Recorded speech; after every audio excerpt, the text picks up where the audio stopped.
अस्सलाम वालेकुम dear students. आज हम चैप्टर नंबर 5 का जो है वो एक टॉपिक पढ़ेंगे, ट्रिग्नोमेट्रिक फंक्शंस। ट्रिग्नोमेट्रिक से मुराद के ट्राइगोनोमेट्रिक मतलब के तीन एंगल्स वाली शेप, ठीक है, उसके बारे में स्टडी करना, उसकी मेजरमेंट करना।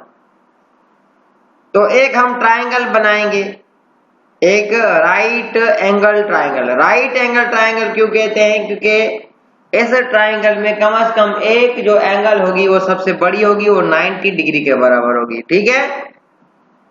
उसको कहते हैं राइट एंगल्ड ट्रायंगल। मिसाल के तौर पर ये शेप हमने बना दी, उसके बाद इस एंगल को हमने ए कहा, इसको बी कहा और इसको सी कहा। इस एंगल को हमने थीटा का, इस एंगल को हमने 90 माइनस थीटा कहा या फाई के लें, कोई भी नाम दे दे, कोई मसला नहीं है, ठीक है। इन्होंने यहाँ पर 90 माइनस थीटा लिखा हुआ है, इधर हम फाई भी लिख सकते हैं या अल्फा बीटा गामा भी नाम दे सकते हैं, कोई मसला नहीं है। लेकिन यहाँ पर हम थीटा फिलहाल कंसीडर करेंगे, यहाँ पर थीटा कंसीडर करेंगे और आगे देखेंगे कि इनके कितने फंक्शंस हैं। अब जैसे कि इस एंगल को हमने ए नाम दिया हुआ है कैपिटल, तो इसकी सामने वाली साइड स्मॉल लेटर में, मतलब अब ये साइड का नाम, ये एंगल के नाम दिए थे हमने ए बी और सी, और ये हमने इनकी साइड को, मतलब ये अब परपेंडिकुलर हो गया, ये बेस हो गया और ये हाइपोटेन्यूज हो गया। याद रखें, जिस तरह तिरछी आ रही है इस लाइन को हम हाइपोटेन्यूज कहते होते हैं, और इस एंगल के साथ में जो साइड होगी उसको हम बेस कहेंगे, और जो उसके सामने वाली साइड होगी उसको हम परपेंडिकुलर कहेंगे। तो इस परपेंडिकुलर को हमने ए नाम दिया, इसको हमने बेस नाम दिया और इसको हमने हाइपोटेन्यूज नाम दिया। उसके बाद हमारे पास 6 आइडेंटिटीज आती हैं, या ऐसे कह लें कि रेशोज आते हैं, रेशो ऑफ द साइड्स आती हैं या फंक्शंस आते हैं। Sine, cos, tangent, cosec, sec and cot. तो अब साइन कैसे बनता है? पहले तो याद रखें कि इस एंगल के सामने वाली साइड को परपेंडिकुलर कहेंगे, ये याद रखें, और इस एंगल के साथ वाली साइड को हम बेस कहेंगे।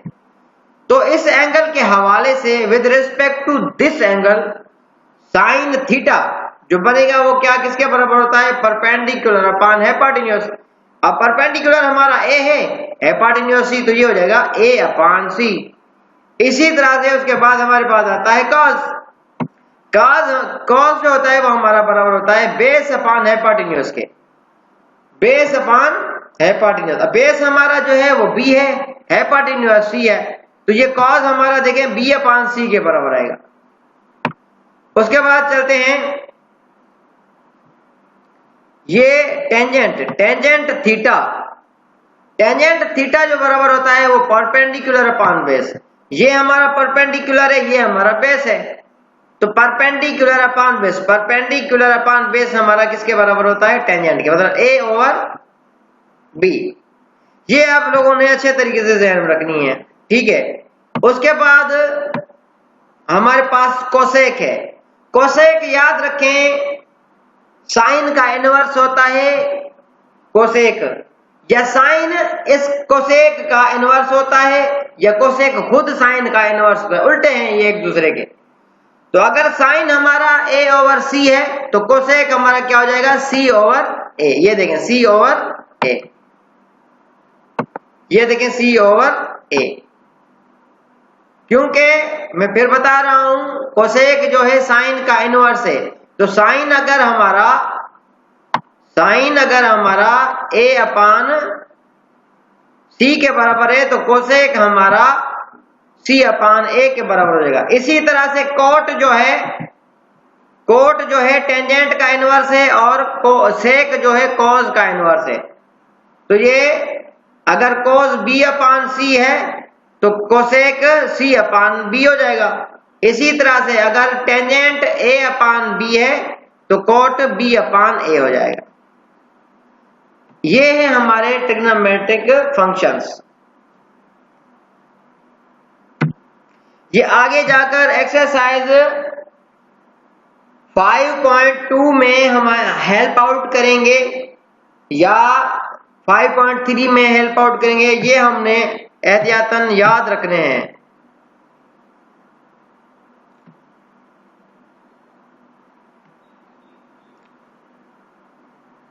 और ये चीजें भी हमने याद रखनी है। फंडामेंटल आइडेंटिटीज, इसमें ये देखें, cos square theta plus sine square theta is equal to 1 के बराबर है। 1 प्लस टेंजेंट स्क्वायर थीटा बराबर होता है सेक स्क्वायर थीटा के, और 1 प्लस कॉट स्क्वायर थीटा बराबर होता है कोसेक स्क्वायर थीटा के। ये आगे जाकर हमें न्यूमेरिकल्स में हेल्प आउट करेंगी, ठीक है।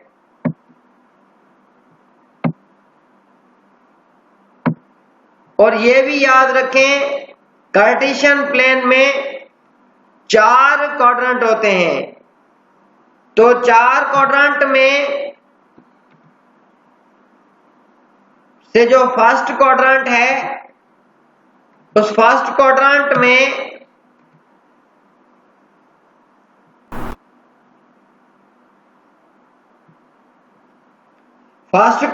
में ये सारी आइडेंटिटीज जो हमने पढ़ी हैं, साइन, कॉस, टेंजेंट, कोसेक, सेक और कॉट, सारी की सारी पॉजिटिव कहलाती। सेकंड क्वाड्रेंट में साइन और कोसेक जो है पॉजिटिव कहलाती हैं। थर्ड क्वाड्रेंट में टेंजेंट और कॉट पॉजिटिव कहलाती हैं, बाकी सारी नेगेटिव कहलाती हैं। और फोर्थ क्वाड्रेंट में कॉस और सेक जो है पॉजिटिव कहलाती हैं, बाकी सारी नेगेटिव कहलाती हैं। ये मैं आपको ओवरव्यू दे रहा हूं, डिटेल में आपको बाद में बताऊंगा, ठीक है। इसकी एक्सरसाइज है पूरी, वो आपको मैं इंशाल्लाह करवाऊंगा, ठीक है। फिलहाल ये टॉपिक आप अच्छे तरीके से ज़हन-नशीं कर लें।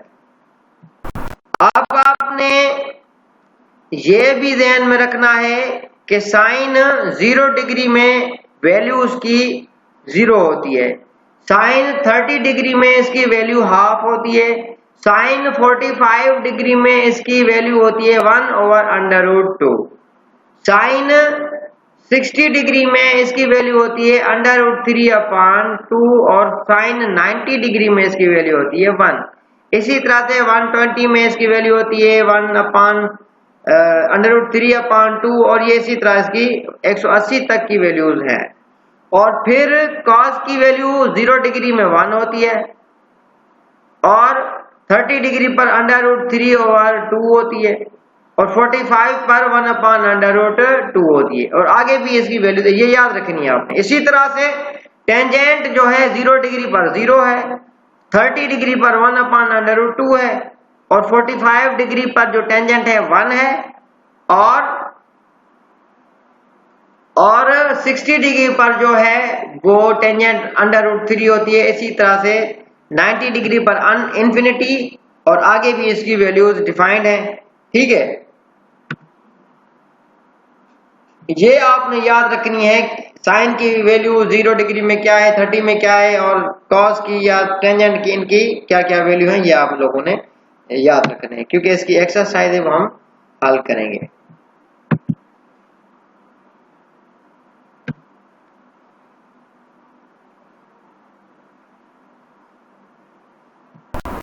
और इसी तरह से कुछ ये वैल्यूज भी हैं साइन डिग्री की, कॉस की और टेंजेंट की, ठीक है। बाकी ये याद रखें कि अगर हमने यहाँ पर कोसेक की वैल्यू चाहिए, ठीक है, कोसेक की वैल्यू चाहिए कि 210 पर कोसेक की वैल्यू क्या है, जैसे कि ये साइन की वैल्यू है -1/2, तो कोसेक की -2 हो जाएगी क्योंकि इनवर्स है ना कोसेक। तो इसी तरह से और सेक की वैल्यू क्या है और टेंजेंट की वैल्यू, कॉट की वैल्यू क्या है।